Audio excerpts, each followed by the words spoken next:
Gusto mo bang maranasan ang tunay na kilabot at misteryo? Sumama ka sa amin sa bawat kabanata ng 3 gabi sa Pugad ng Aswang, isang kwentong puno ng takot, pagtataksil at pag-asa sa gitna ng dilim. Huwag palampasin ang bawat tagpo na magpapabilis ng iyong tibok ng puso. I-click ang subscribe button ngayon para lagi kang updated sa mga nakakatakot na kwento na handog namin. Dito, bawat gabi ay puno ng lagim at kakaibang karanasan. Kabanata 1, Pagdating sa Bayang Limot.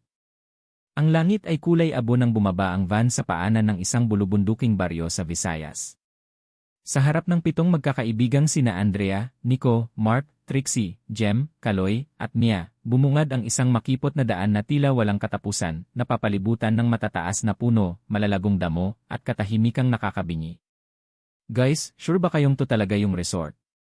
Tanong ni Mia habang pinapahid ang pawis sa noo. Nasa Google Maps to, sagot ni Mark, sabay pakita ng cellphone na may 3% na lang ang baterya. Pero di na updated yung signal simula kanina pa. Para sa relaxation, di ba?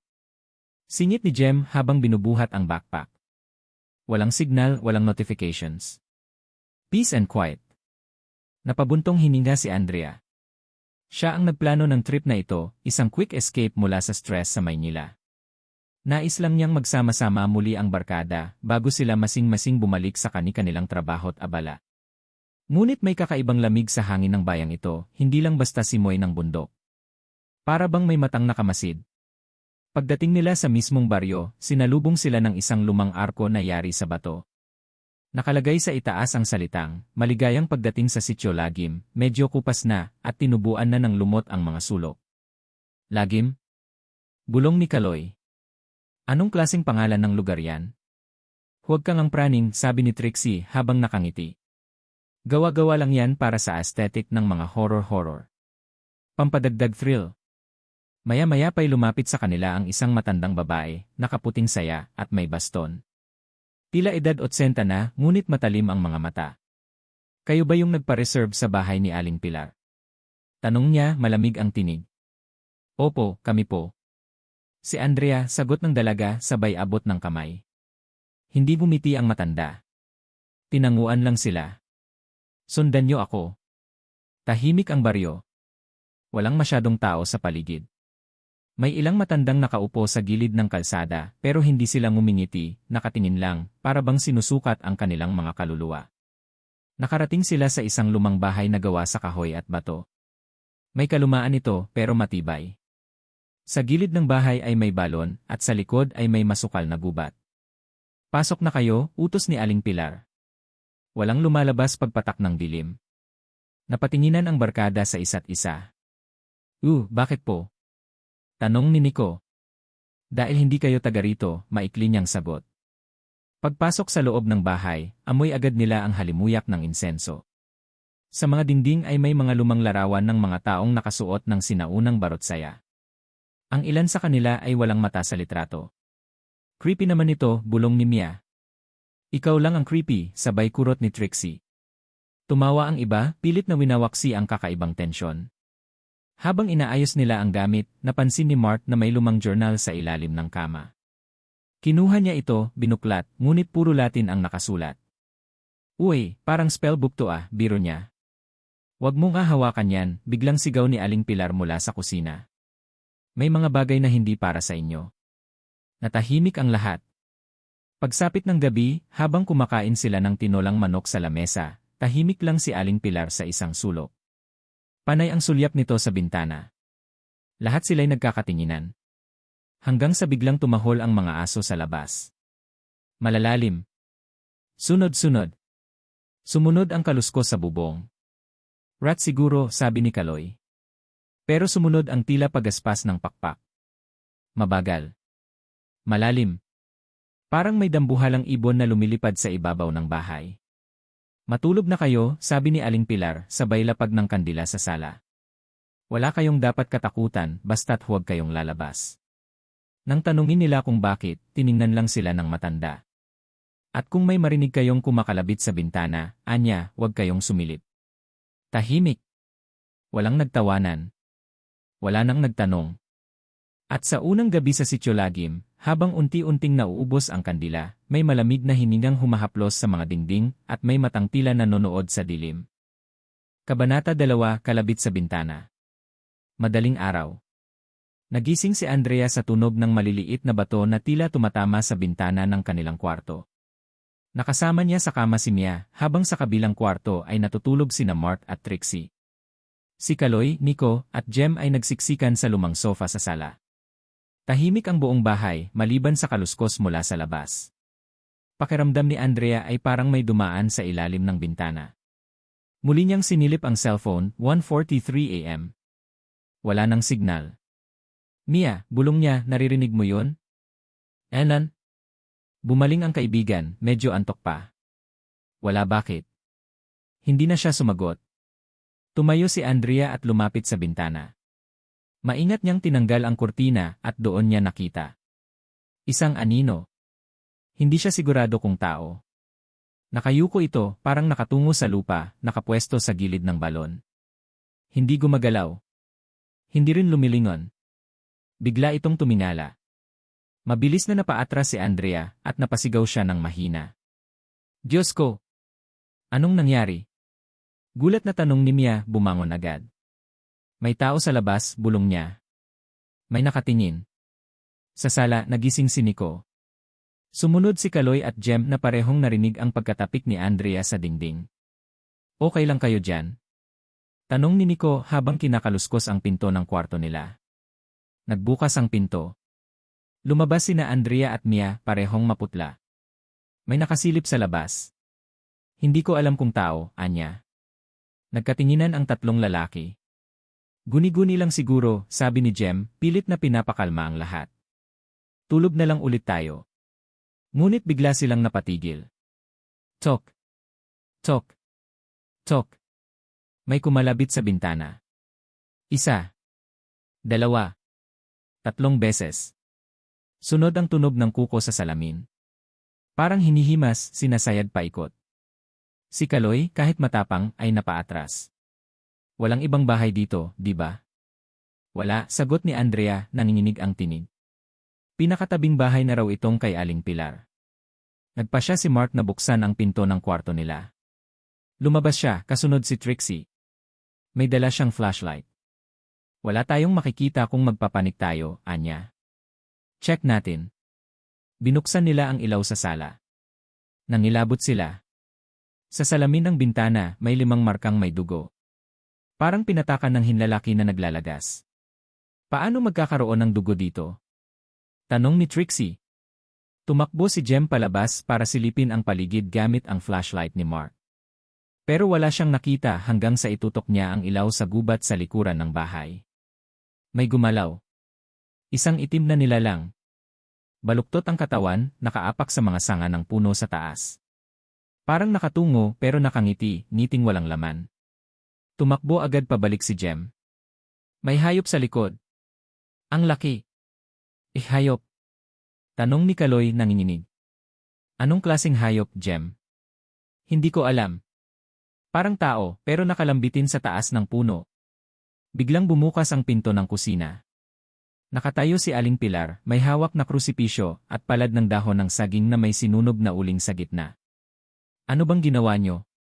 Tanong ng matanda, galit. May tiningnan ba kayo sa labas? Natahimik ang grupo. Lahat sila napatingin kay Andrea. Sinilip ko po, sagot niya, namumutla. Huminga ng malalim si Aling Pilar.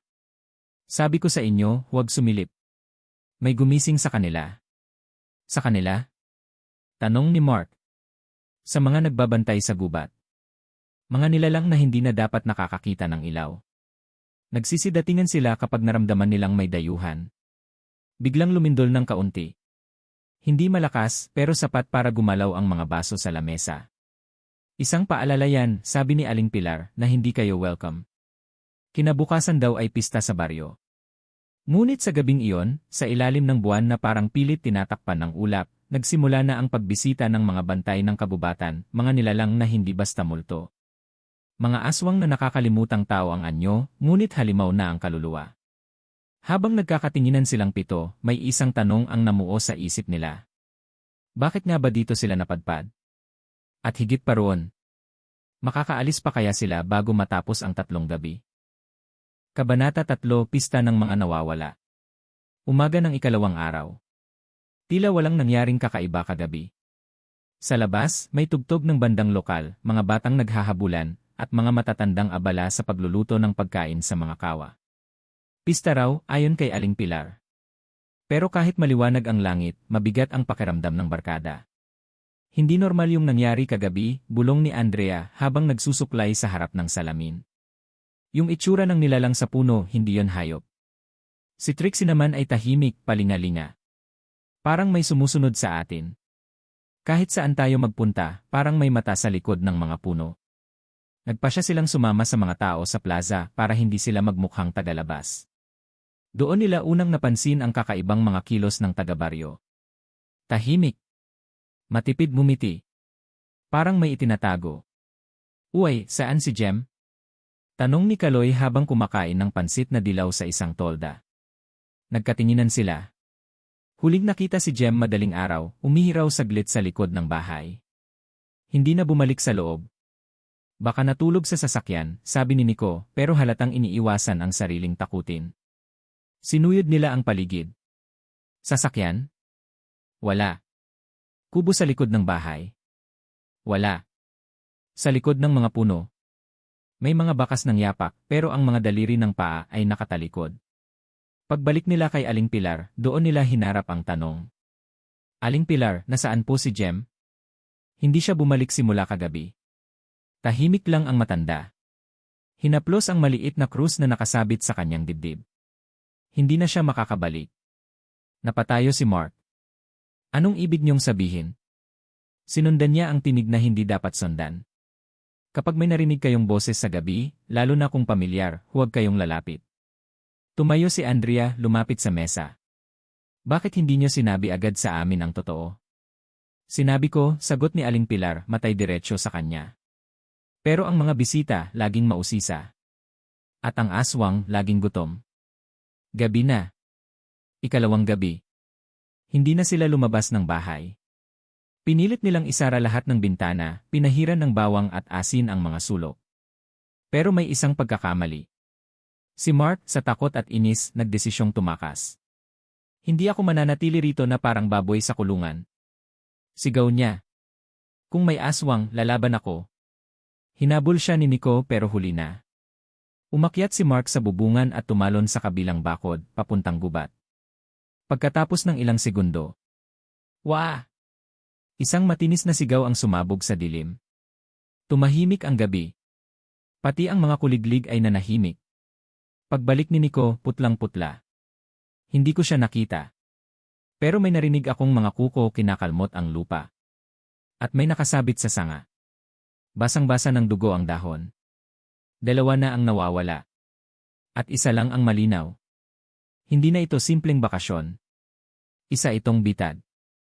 Kabanata 4, ang daang pabalik pero palayo. Ang bahay ni Aling Pilar ay tila isa ng piitan. Si Andrea, Mia, Nico, Kaloy at Trixie ay magkakapit-bisig sa sala. May mga kandila sa 4 na sulok ng bahay, nagsusunog ng tuyong dahon ng banay-banay sa ilalim ng altar. 2 na ang nawala, bulong ni Nico. Kung hindi tayo kikilos ngayon, isa-isa tayong kukunin. Pero paano? Walang signal. Wala na ang sasakyan, sagot ni Kaloy. Kanina ko pa sinusubukang i-GPS tong lugar, blanco. May daan palabas, biglang sabi ni Aling Pilar, lumalabas mula sa dilim. Pero kung tatahakin nyo yon ngayon, dapat ay buong tapang. Kasi ang daang yon dumadaan sa pusod ng gubat. 10:39 ng gabi. Bitbit ang ilang flashlight, isang kutsilyong panlinis ng isda, at bote ng tubig, nagsimula silang maglakad. Si Andrea ang naunang nagpresintang tumungo sa landas na tinuro ni Aling Pilar, isang makipot na daan sa likod ng balon. Pag may nakita kayong puting panyo sa lupa, huwag pupulutin, paalala ng matanda. Pag may narinig kayong boses na pamilyar, huwag sumagot. Bakit? Tanong ni Mia. Kasi hindi sila tao. Habang lumalalim ang gabi, lumalalim rin ang gubat.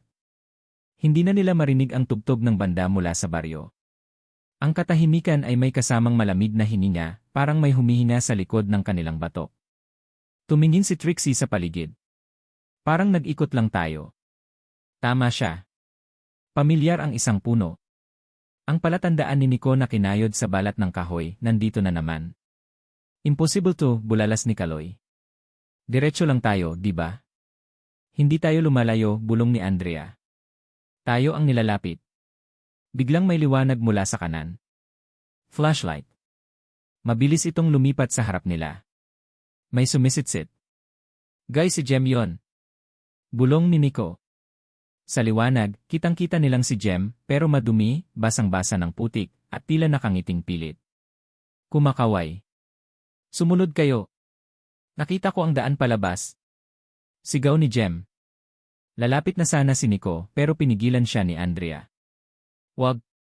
Sabi ni Aling Pilar, kapag may nakita kang pamilyar. Muling tumingala si Andrea. Ang Jem na nasa harap nila hindi nakatapak sa lupa. Nakaangat. Parang nakasabit sa hangin. At ang mga mata, itim na itim. Wala nang puti. Takbo. Sigaw ni Andrea. Nagkahiwa-hiwalay sila. Si Trixie at Kaloy sa kaliwa, sina Andrea, Mia, at Nico naman sa kanan. Habang tumatakbo si Andrea, naramdaman niyang parang lumalambot ang lupa. Nililingon niya si Mia na sumisigaw, "Huwag kang titingin." Pero lumingon siya. At nakita niya si Jem, hindi na tao, kundi isang malaahas na nilalang, nakabalot sa balat ng tao, at gumagapang sa mga sanga. Ang liig nito'y umiikot, parang ahas na may liig ng manok, at patuloy ang sigaw. Kaibigan mo ako, hindi mo ako iiwan, di ba? Nakarating sila sa gitna ng gubat. May abandonadong kubo. Sa loob, may lumang altar na may bungo. Dito sila nagtago. Tanging mga hininga lang nila ang maririnig. Trixie! Kaloy? Bulong ni Nico sa kanyang radyo. Wala. Static lang. Lumapit si Mia kay Andrea. Hindi na tayo makakabalik, ano? Makakabalik tayo, sagot niya, bagaman hindi sigurado. Kahit isa lang sa atin. Isa lang. Sa labas ng kubo may naglalakad. Mabagal. Mabigat. Pagdungaw nila, nakita nilang may babaeng nakaputi, duguan ang bungad ng damit at may hawak na manika. Nakatingin lang ito sa pintuan ng kubo. Walang imik. Pero umiti ito, mas malawak sa dapat, at ang ngipin, hindi pantay, tila pangil. Kabanata 5, ang altar ng mga inihain. Madaling araw. Sa loob ng lumang kubo, wala ni isa sa kanila ang makatulog. Nakapalibot sila sa altar, itim ang bato, at may mga ukit ng di makilalang wika. Sa gitna, isang bungong may basag sa noo. Sa tabi nito'y isang itim na journal, at mga gamit ng ritual, tuyong balat ng hayop, buhok, at mga kuko ng bata. Ano to? Tanong ni Mia habang binubuklat ang journal. Nasa loob ng diary ang pangalan ng bawat nawawala, may petsa. At ang pinakahuling pangalan. Jemuel Garcia, Abril 16 na. Mark Rivera, Abril 17. Ang susunod na petsa ay ngayon. Abril 18. Wala pang pangalan. Ibig sabihin. Isa sa atin ang susunod, putol ni Andrea, nanginginig ang boses. Ginagawa itong altar ng paghain. Bawat pista may kailangang yalay. At sa gilid ng pahina, isang pangungusap ang nakaulat ng paulit-ulit, sulat kamay, nangingitim ang tinta. Walang pista kung walang laman. Walang pista kung walang laman. Walang pista kung walang laman. Biglang may narinig silang pagaspa sa labas ng kubo. Mabigat. Parang hinahampas ang pakpak ng malaking ibon. Sumilip si Nico. Sa ilalim ng buwan, may nakita siyang nilalang, hindi tao, hindi hayop. Mahaba ang mga kuko, nakalawit ang dila, at nakasuot ng damit ng dating guro ni Jem. Diyos ko, bulong niya. Hindi lang sila nagpapalit anyo, ginagamit nila ang alaala natin para lumapit. Biglang bumukas ang pintuan ng kubo. Pumasok si Kaloy, pawisan, duguan ng braso, habol hininga. Si Trixie kinuha nila. Di ko na siya nakita. Pero may iniwan siya. Inabot niya ang isang punit na tela, may sulat na dugo. Kumpleto na sila. Tayong 4 na lang ang natitira. Hindi na sapat ang pagtatago, sagot ni Andrea. Kailangan nating tapusin ito. Sunugin ang altar. Tapusin ang ritual. Baka yan ang dahilan ng sumpa, sagot ni Mia, baka kapag sinira natin ito, mas lalong magalit ang mga nilalang. Mas masahol pa ba sa nangyayari? Bulalas ni Nico. Kung mananatili tayong tahimik, isa-isa tayong kakainin. Gamit ang lighter at langis mula sa kubo, binuhusan ni Andrea ang altar. Inilagay ni Nico ang lahat ng gamit ritual sa gitna, buhok, kuko, at pati ang journal. Kung totoo kayong may pakialam pa, tulungan nyo kaming makalabas dito, sabi ni Andrea habang sinisindihan ang apoy. Ito ang pagbura sa kasaysayan ng kasamaan nyo. Nagliyab ang altar. Mabilis. Parang tuyong papel. At sa isang iglap. Aga! Umalinggaw ang sigaw mula sa kagubatan, sabay-sabay, daan-daan, boses ng babae, bata, matanda, hayop. Parang buong baryo ang sumisigaw. Lumindol. Umuga ang lupa. Pumutok ang isang puno sa labas. Mula sa bitak ng lupa, may tumagas na itim na usok. Takbo! Sigaw ni Kaloy. Tumakbo sila. Walang direksyon, basta palayo. Pero habang tumatakbo sila, tila may humaharang sa kanilang daan, mga nilalang na walang mata, nakangiti, umaawit ng salitang hindi maintindihan. Ang mga ito ay hindi naghahabol. Nagmamasid lang. Pagkalampas ng gubat, may nakita silang liwanag, ang kalsada. Sa wakas, yun na! Sigaw ni Mia. Pero biglang huminto si Andrea. Nakahawak siya sa dibdib. Nanlalamig. Bakit? Tanong ni Nico.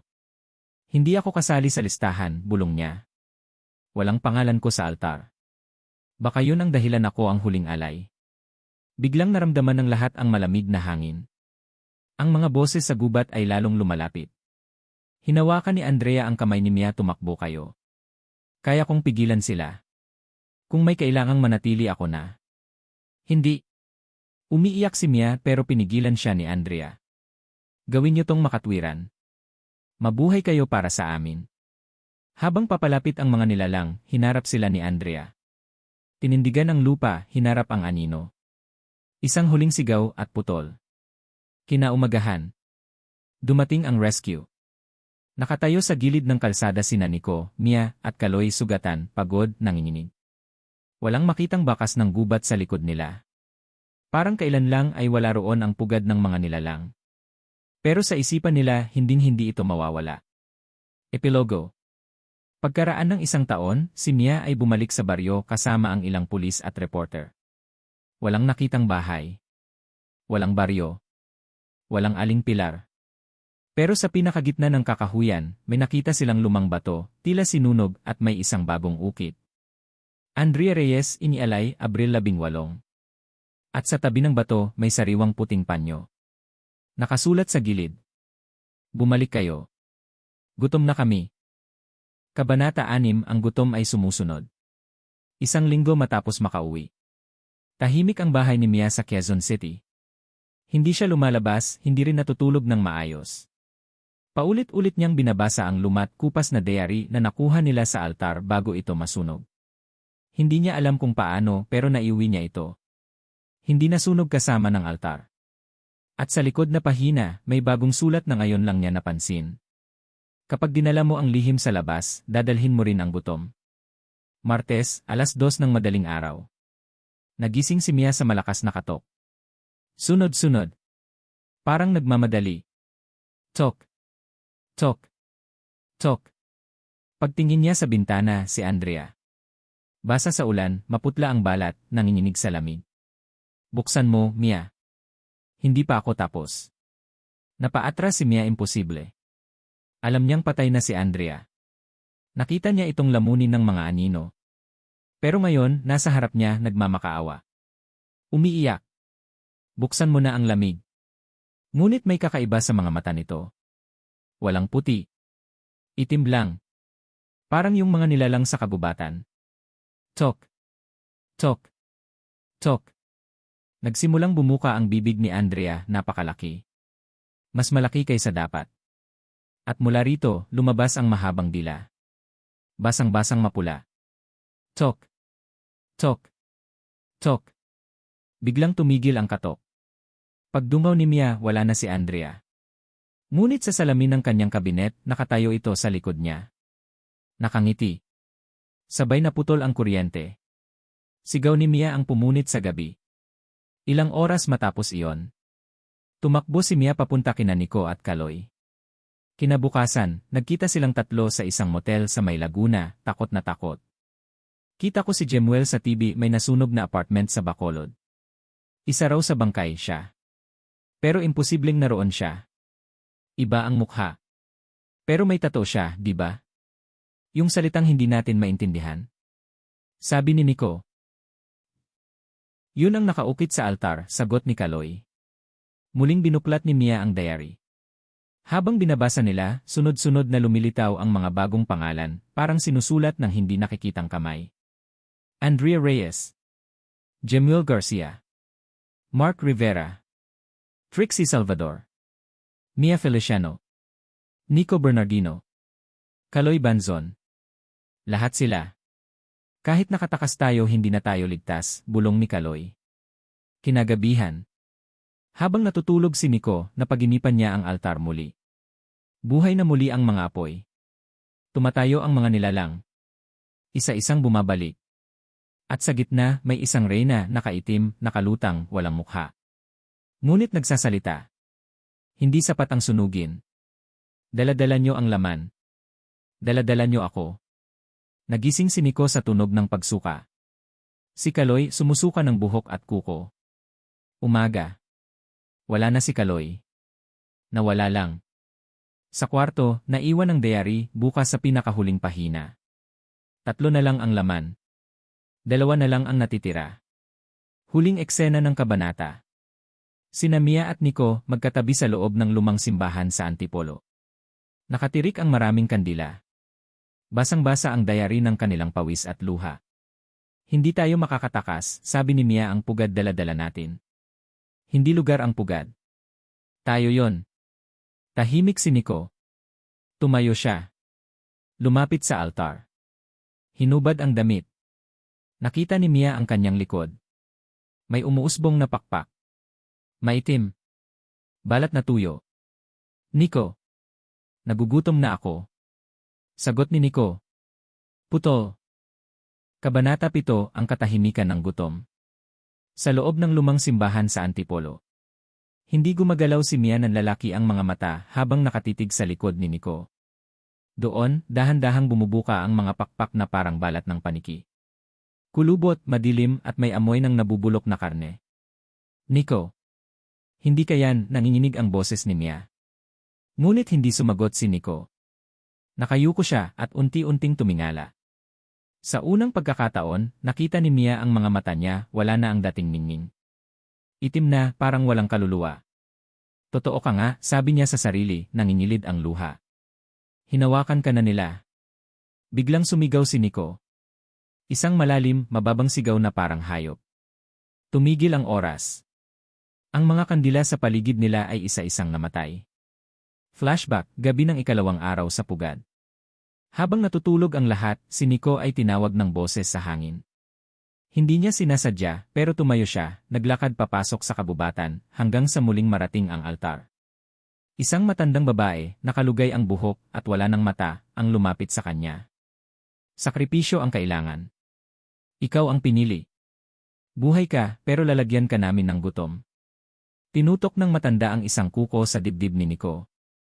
Saka siya nawala ng malay. Pagkagising niya, nasa kuweba na siya at may kasamang bangkay ng baka. Wala siyang maalala, pero ang bibig niya ay puno ng dugo. Balik sa kasalukuyan. Tulungan mo ako, Mia, bulong ni Nico, nanginginig. Hindi ko na makontrol. Ang gutom. Umalis tayo rito. Sigaw ni Mia.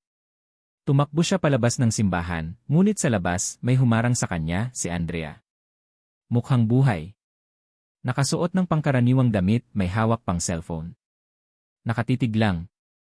Andrea? Pero walang emosyon sa mukha ni Andrea. Tumango lang ito. Saka tumuro sa likod niya. Paglingon ni Mia, wala na si Nico.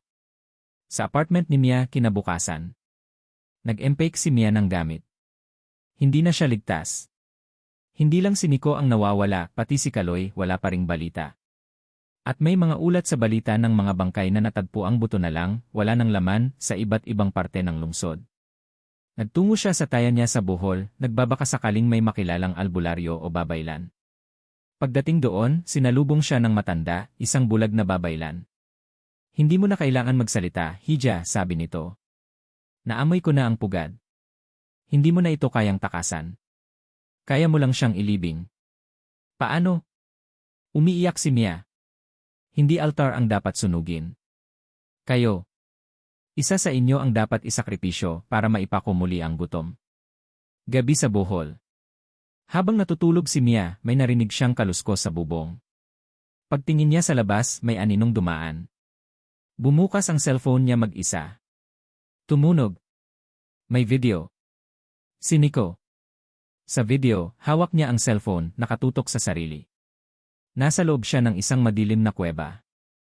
Hindi ko alam kung gaano pa ako magiging tao.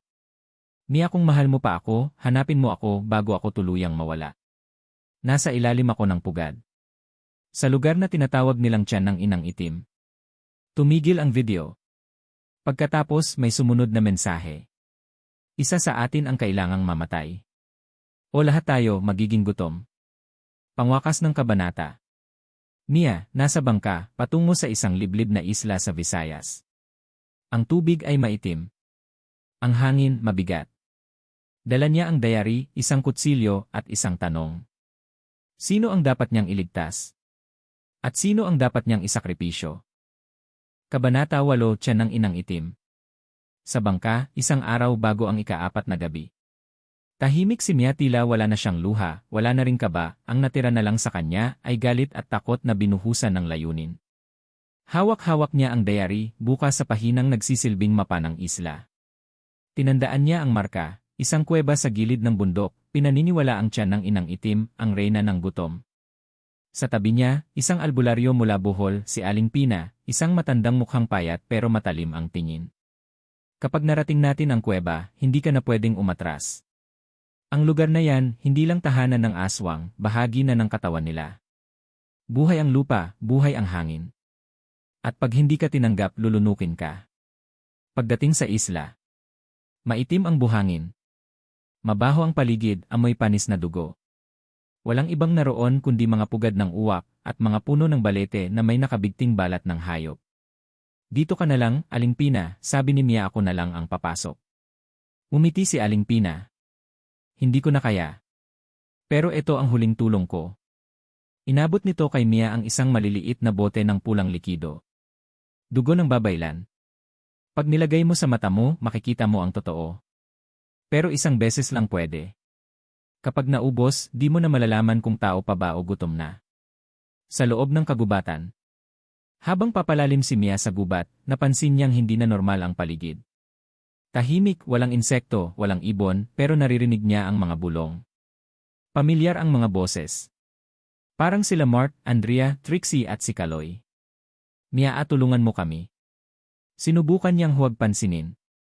Ngunit mula sa isang puno, biglang lumitaw ang mukha ni Kaloy, parang buhay pa, pero may lumalabas na uod sa bibig. Mia, anito, andito si Nico. Kasama na niya ang reyna. Gutom siya pero pwede pa. Sa bunganga ng kuweba. Nakarating si Mia sa pintuan ng tiyan ng inang itim, isang bunganga sa gilid ng bundok, nababalot ng itim na lumot at naninigas na dugo.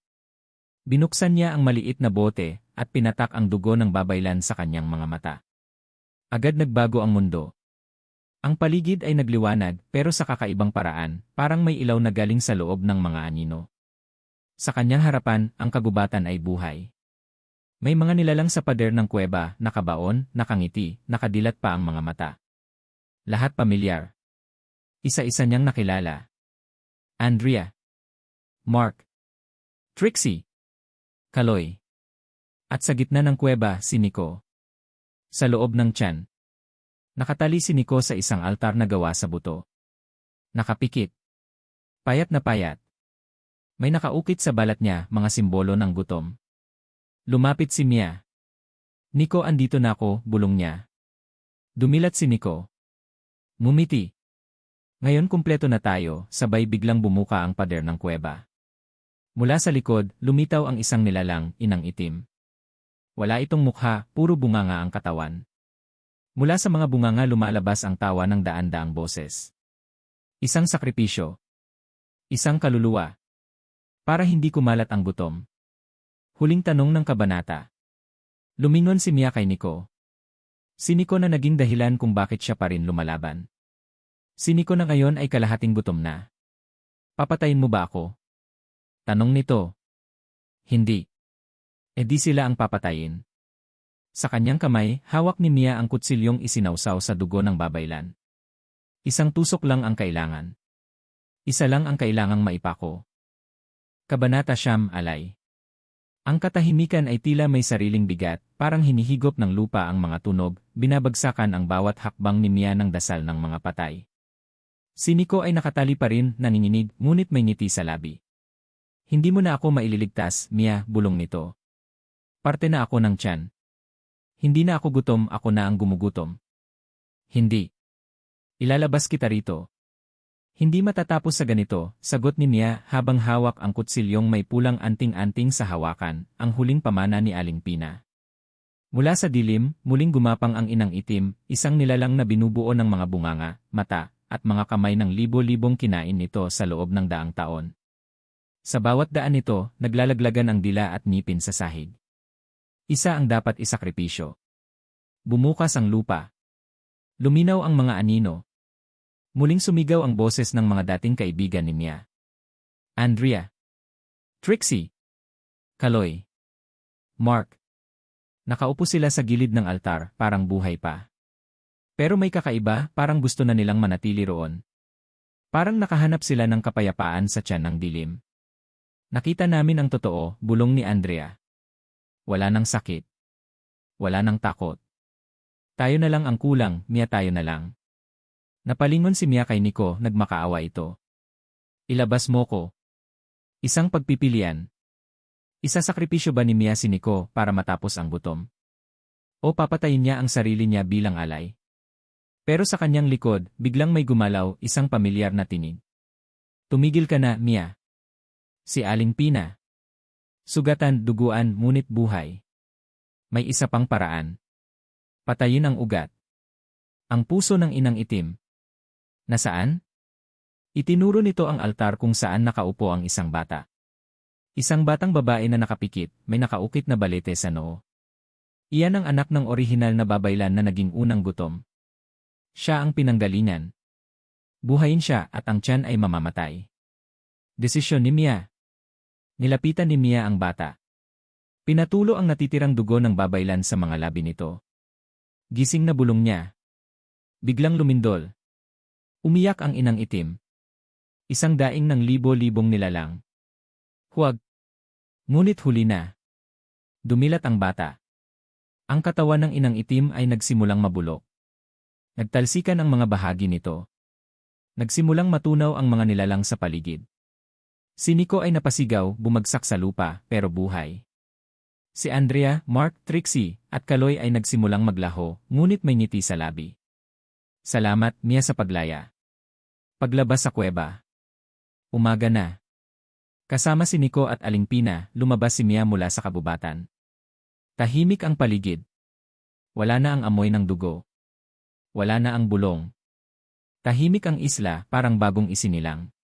Taps na, bulong ni Mia. Ngunit sa kanyang bulsa, natira ang isang bagay, ang mata ng bata. Isang piraso ng liwanag o panibagong panganib. Kabanata 10, ang huling bayahe. Sa dalampasigan, hapon na. Nakaayos na ang bangka. Si Mia, kasama si Nico at si Aling Pina, nakatingin sa malawak na dagat. Tahimik. Malalim ang bawat hinga nila, dala ang bigat ng mga nangyari. Hindi na tayo babalik dito, sabi ni Aling Pina habang inaayos ang mga gamit. Ang gutom ay patay na. Pero ang alaala, mananatili. Biglang may kumatok sa bangka. Lumingon si Mia. Isang maliit na babae, ang batang ginigising niya sa loob ng kuweba, nakatayo sa buhanginan, nakatingin ng diretsyo sa kanila. Ngumiti ito, mapayapa pero malamig ang mga mata. Hindi siya tao, bulong ni Aling Pina. Hindi siya isang nilalang na makikita ng lahat. Bakit nandito siya? Tanong ni Mia. Dahil siya ang huling alaala ng gutom, sagot ni Aling Pina. Kapag naglakbay kayo palabas ng isla, may dala kayong liwanag at dilim. Siya ang balanse. Sa bangka habang papalayo. Habang lumalayo sila sa isla, napansin din niya ang mata ng bata na nakalutang sa kanyang palad, isang maliit na butil ng liwanag na kumikislap sa dapit hapon. Ngunit sa likod ng liwanag may anino. Isang malambing na halakhak na nagmumula sa dilim. Sa pag-uwi sa bayan, muling nagtipon ang barkada. Lahat ay sugatan, pagod, ngunit buhay. Nico, bagamat payat, ay may bagong sigla. Hindi tayo pareho ng dati, wika ni Nico. Pero buhay tayo. Andrea, Mark, Trixie, at Kaloy ay bumalik rin sa anyo ng mga alaalang naglalaro sa isip nila na parang multo ng nakaraan na nagpapahiwatig ng babala. Sa huling tagpo, nakatayo si Mia sa harap ng bahay nila, hawak ang diary na naglalaman ng kwento ng gutom, ng pugad ng aswang, at ng pag-asa. Ngumingiti siya, may halong lungkot at tapang. Hindi lahat ng dilim ay pananakot, bulong niya. Minsan, ito ang ilaw na magpapaalala sa atin kung gaano kahalaga ang buhay. Maraming salamat sa pagsama sa amin sa kwentong Tatlong Gabi sa Pugad ng Aswang. Sana ay naibigan nyo ang bawat kabanata at ang bawat kilabot na hatid nito. Kung gusto nyo pa ng mas marami pang kwentong puno ng misteryo at takot, huwag kalimutang mag-subscribe at i-click ang notification bell para lagi kayong updated. Hanggang sa muli, mag-ingat kayo at manatiling matapang sa bawat gabi.